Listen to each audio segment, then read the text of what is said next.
traders, Gary Wagner with WFGForex.com, your daily market update for Forex Gold. It is finally Friday, July the 9th. This is the daily report, our weekend review.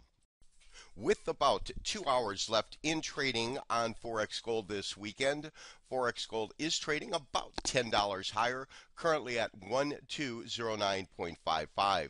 Have a couple of interesting scenarios that we are looking at in the market. Of course, we did issue an aggressive buy signal, and that was on Wednesday of this week. We placed our stops at 1185. We'll discuss stop placement towards the end of this program.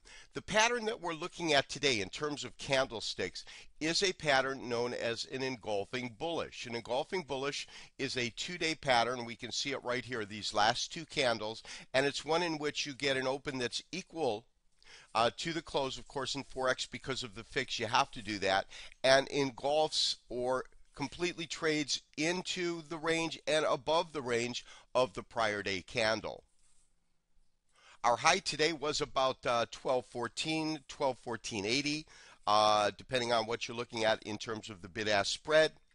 And we are witnessing, at least as far as I'm concerned, the plausibility that we've actually formed a base finally in this area. Of course, we came and we tested that 1203. That was the first Fibonacci level that I was looking at. That level did not hold, and that level of 1187, which is our next level, did. Traders, let me go ahead and put up our Fibonacci levels here. As you can see, I've put up a Fibonacci retracement sequence, or a level, excuse me, and I'm basing it from this wave 5, this low here, and this high here at 1265. So this $100 move, and of course we get the following levels right in here: 23%, our 32%, our 61%, our 78, and of course zero, back to a zero retracement. So that as the market came and fell off, of course that big sell-off did occur right at 23% and went through it like a hot knife through butter. Also went directly through that 50%. It really never looked back there, and that was at 1213. And then, as I said, between 1201 1203, we've got a very critical level, and that critical level is 61%. We looked to see if in fact it was going to hold it, because I felt that that was pretty critical, in that $1,200 psychologically is such a strong level of support. It did break through there. It tested the lows on 3 different occasions, here, here, and here. However, that 1187, that did prove to be the low of the market, at least interim point as of right now. Now, I am looking at us being in a corrective phase, which means although we did issue a buy signal here, I am looking for the market, in terms of the way I feel it's going to go, is, let me get a projection here for us, and that is for it to have our basic A wave, which is going to be, at this point, it looks as though that 87 is going to hold. It should then come up. Right now we have tested that 50%. My feeling is it might come up as high as the 38%, and then in a flat corrective wave, if it follows Elliott wave, I would look for one more correction downward before it in fact went back to an impulse phase. The other plausibility that's more common in terms of occurrence is that we have what's called a standard zigzag pattern. Now, in a zigzag pattern, you come down and you make your low, you go back up. This is your impulse wave B, this is your corrective wave A, and then your C wave is going to break the low on a zigzag pattern of your corrective A wave, and only then, after it's found support, this would take us, let's say, to a zero level. At that point, you would then look for a turnaround, or what we call back into our 1, 2, 3, 4, 5 called, or our impulse, and that's similar to what we saw back last year. So basically, to review the week that we have seen, I can say with a very certain attitude at this point that we have in fact entered a corrective phase. If we look back over time, our first record top that we got at 1221, that's right in here. There's no doubt that that was our A wave. So we had our corrective phase A, B, and C. And as you can see, in this particular instance, we did have what's called a zigzag pattern or a standard correction, which is why I think that we might see that again. However, fundamentally, I think we have a much stronger market.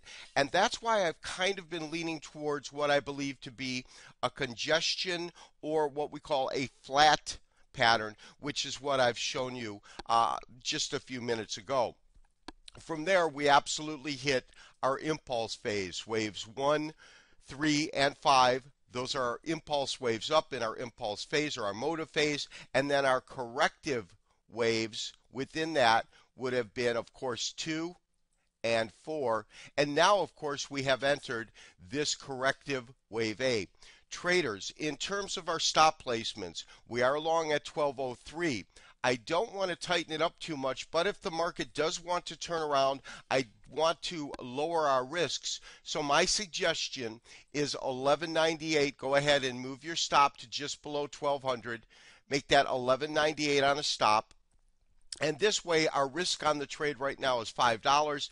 If it does continue to move higher as it opens again on Sunday, of course, we can continue to trail that stop up. If it does want to trade lower, and because we're in a corrective phase and I'm looking at this as a short-term trade at best, then I don't want to continue to have the same risk that we have, first. Secondly, regardless of whether we get a flat, meaning we get our corrective here, our impulse, and then I am going to look at this last rally as a good area for a potential short, because if it goes to 1224, I would look on a flat to take us back to 1188, and that would be some moves. If in fact we saw a zigzag pattern where the market traded even lower, then we would have a much better target in terms of selling that rally. So I'm looking at this one impulse wave where we are long as a shorter term trade, and I am going to look to reverse and get short once we have some candlestick patterns that indicate that we could be at a top that issue a bearish reversal or a sell signal, along with it matching to a Fibonacci level that we feel is a logical level and where that activity might happen. This has been a most interesting week here in Forex Gold. Traders, I wish you a good weekend, and more importantly than that, as always, I wish you good trading. Bye-bye. We'll talk to you on Sunday.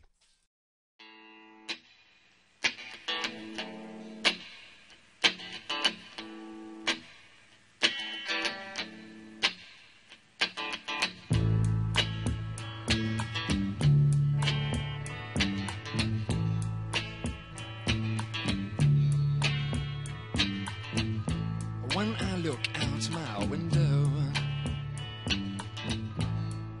many sights to see.